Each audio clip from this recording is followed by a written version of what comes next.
आरती, मी आत्याकडे जाते. सुमीचं लग्न आहे ना, आत्यानी तयारी करायला बोलवले. तू घरी एकटी राहशील ना? अगं हो मम्मी, राहीन ना. आणि 3 दिवसाचीच तर गोष्ट आहे, त्यात काय एवढं मी राहीन. आणि मी आता मोठी झालीये, मी काय लहान नाही सारखं मम्मी मम्मी करायला. तू जा आणि मस्त एन्जॉय कर. जातो. ठीक आहे. मम्मी, मी भात लावते पण कुकरला किती शिट्या काढू? मम्मी तू कुठे आहेस?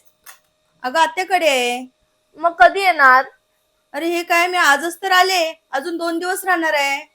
बरं ठीक आहे, लवकर ये. हा.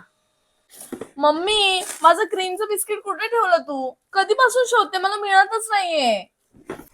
मम्मी, मला तुझ्याशिवाय झोप नाही लागत आहे ग, तुझी खूप आठवण येते.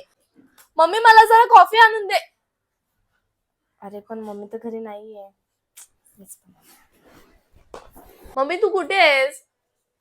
मला तुझी खूप आठवण येते, तू कधी येणार? मम्मी मला डाळ करायची आहे, पण इथे खूप डाळी आहेत, मला कोणती डाळ वापरायची कळत नाहीये.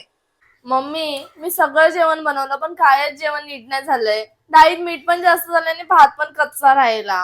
का? तू तर बोलली होतीस मी आता मोठी झाले, नीट घर सांभाळीन. मग आता काय झालं? अगं हो मी बोलली होती, पण मला नाही जमत ग तुझ्याशिवाय. काही काम करायला गेली की मला तुझीच आठवण येते. मला काही नाही माहिती, तू लवकर ये प्लीज.